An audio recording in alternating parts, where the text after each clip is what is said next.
Xo'p, har doim prava darsdan chiqib sizlarga gapirib berayotgandim, o'zimga ham doiriyamga gapirayotgandim.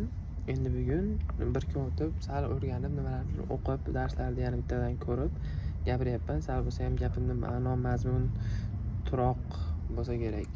Xo'p, yo'llar haqida gaplashyapmiz, terminlar haqida. Yo'llarning qismi shunga o'xshagan terminlar. Xo'p, avtomagistral haqida gaplashdik. Avtomagistral bu katta yo'l, tez yuradigan, sekin yurar mashinalar bo'lmaydi, avtomobillar bo'lmaydi, qayrilishlar yo bo'lmasam chekada to'xtab turishlar bo'lmaydi.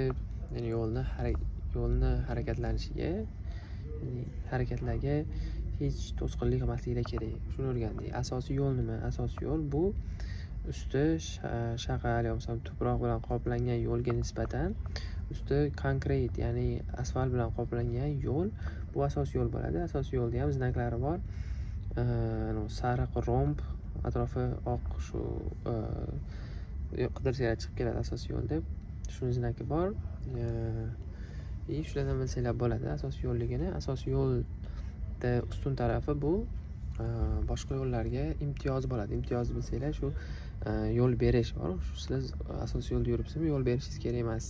Qachonki u ambulans bo'lmasin yo bo'lmasam qanaqadir emergency bo'lsa keyin yo'l berasiz. Xo'p, majburiy to'xtash bu qanaqadir ob-havo yo bo'lmasam nimadir buzilib qoldi, kasallik, shunga o'xshash narsalarda to'xtab orqangizga qanaqadir narsalar qo'yib, safety narsalarni o'rganish qo'yishingiz kerak bo'ladi. Avarinkalar yoqib keyin hammasidan aylanib o'tadi. Yo'l harakat xavfsizligi bu shu yo'l harakat xavfsizligida, xullas, yo'l transport hodisasida. Yo'l transport hodisasi bu avariya, qisqa qilib aytganda. Yo'nalishli transport vositalari. Yo'nalishli transport vositalari bu bir xil yo'nalishga borib keladigan transportlarga aytiladi. Misol uchun avtobuslar faqat shunaqa yo'nalishda borib keladigan, tramvay shunaqa hamma yo'q. Bir yo'nalishda bo'ladigan bo'lsa, yo'nalishli transport vositalari deyiladi. Misol uchun taksilar ham agar misol uchun aeroportdan Toshkentga boradigan bo'lsa, bu ham yo'nalishli taksi, yo'nalishli transport vositalari deyiladi. Mexanik transport vositasi bu dvigatel bilan bo'lgan hamma narsalar mexanik transport vositalari deyiladi. Mopeddan tashqari, moped 50 sm3dan kam bo'lgani uchun dvigatel qismi, ya'ni hajmi, shuning uchun bu mexanik transport vositalariga kirmaydi. Aholi punkti ham o'sha 522, 525 yo'l belgilari bilan ko'rsatib qo'yilgan joy aholi punkti deyiladi. Yetarlicha ko'rinmaslik haqida gaplashdik. Yetarlicha ko'rinmaslik bu ko'rish uzoqligi 300 metrdan kam bo'lsa yetarlicha ko'rinmaslik bo'ladi. Ko'pincha shu ob-havo ashnaqalar bilan bo'ladi. Quvib o'tish bu tipa mashinada yuribsiz, встречаga chiqib qaytib kelsa quvib o'tish bo'ladi. O'zib ketish bor, bu o'zib ketish prosta bitta liniyada tipa o'tib ketish. U o'zib o'tish, ya'ni obgom deyilmaydi. Obgom bu встречаga chiqib qaytishingiz kerak bo'ladi, obgom qilish uchun. Xo'p, yo'l harakat xavfsizligini ta'minlash. Yo'l harakati bu og'ir oqibatlarni kamaytirishga qaratilgan faoliyat. Chorraha bu yo'llarni o'zaro kesishi, ajralishi, ya'ni yondosh hududlardan chiqish joylari chorraha hisoblanmaydi. Tipa zapravka shunaqalar chorraha deyilmaydi. Faqat o'sha yo'llar tutashadigan bo'lsa, yo'llar ayriladigan bo'lsa, shular hammasi chorraha deyiladi. Chorraha deb qidirib qo'yinglar xolos, ya'ni perekrostik. Qayta tizilish, prosta o'zini harakatlanish bo'lagiga qaytib olish. Yo'lovchi bu transport vositasi haydovchidan tashqari shaxs, ya'ni mashinaning ichidagi haydovchidan tashqari shaxs, ya'ni u mototsikl bo'lishi mumkin deb. Haydovchidan boshqa shaxs avtomobilning ichida yo'lovchi bo'ladi. O'zib ketishni hozir aytdim. Piyodalar o'tish joyi, peshobod bilasizlar, ular znaklarini ham rosa mashhur. Ruxsat etilgan to'liq vazn, reversiv harakatlanish. Buni ham ko'rdik, lekin bu Toshkentda hech qayerda yo'q bizda. Reversiv harakatlanish bu tipa bitta yo'l bo'ladi o'rtada. Keyin u yoqqa ham bu yoqqa ham ketish mumkin bo'lib qoladi. Prosta svetoforlar bilan ishlaydi. Misol uchun svetoforlar shu yoqqa yuradi desa, hamma o'sha yoqqa yuradi.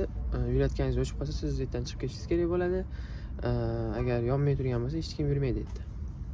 faqat o'sha bandlikni, ya'ni anaqa probkalarni oldini olish uchun o'ylab topilgan. Bizda yo'qda shuncha ham probka ham yo'q. Piyodalar yo'lkasi, misol uchun sizlar trotuarni ko'rib, uni aynan odamlar yuradigan joyini ko'rib trotuar deysizlar, lekin aslida trotuar bilan piyodalar yo'lini farqi bor. Misol uchun trotuar bu shu ariqni ham, shu yerdagi yashilanu landshaftlarni ham, aynan piyodalar yuradigan joylar ham trotuarga kiradi. Lekin o'sha aynan piyodalar yurish uchun mo'ljallangan joy bu piyodalar yo'lagi deyiladi. Yo'q, adashib ketdim shekilli. Piyodalar yo'lkasi bu tipa mashinalar yuradigan yo'lga o'xshaydi, lekin transportlar kirishi mumkin bo'lmaydigan joylar bor. Avenyular bor katta-katta. O'shalar ham piyodalar yo'lkasi. Trotuarda aytdim, yondosh hudud. Yondosh hudud bu yo'lda yurib ketyapsiz, o'ng tarafga kelib qoladigan zapravkalar, domlar, misol uchun do'konlar, avtonovka hammasi yondosh hudud deyiladi. Ya'ni bevosita yo'lga tutashgan hovlilar, turar joy, dahalar deyapti.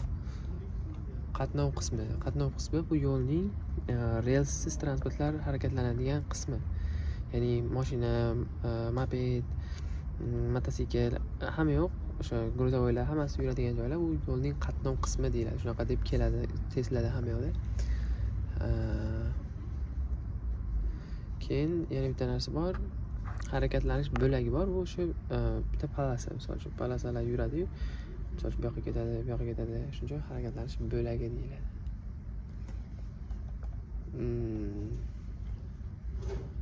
Xavf bu yo'l harakatiga xavf solishga omil bo'ladigan jism. Telefonim to'lib qolyapti, batareyga. Joyi xullas. Shuning uchun konditsionni pasaytirib oldim, xarab bo'lib, lagi bo'lib qoldi. Xo'p, ajratuvchi mintaqa haqida gaplashamiz. Ajratuvchi mintaqa yo'lning yonma-yon joylashgan qatnov qismlarini ajratuvchi jihoz. Misol uchun yoki yerning sathidan balandga chiqib turgan yashil o'tlar, shunaqalar bor, shunaqa qo'yishgan. Bo'lmasam boshqacha jism toshlar bilan o'rab shunaqa qo'yishgan bo'ladi. Ajratuvchi mintaqa deyiladi. Imtiyoz buni aytdik, ya'ni boshqalarga yo'l berish, ya'ni oldinroq harakat qilish. Imtiyozi bo'ladigan bo'lsa, deb sizga yo'l berishadi, siz boshqalardan oldinroq harakat qilasiz. Yo'l harakati qatnovchisi bu haydovchi, yo'lovchi va piyoda. Hammasi yo'l harakati qatnashchisi bo'ladi. Misol shu Teslada shunaqa kelishi mumkin. Buni shunaqa terminlar o'rgandik. Arizaga chiqishimizni duo qilib turinglar, tezroq. Vajiniya ham muhim, lekin biz qiziqadi, bu yerdan tezroq o'rganib olaylik. Lekin ishib ketyapti, semirayapti, besh olyapti, xolos.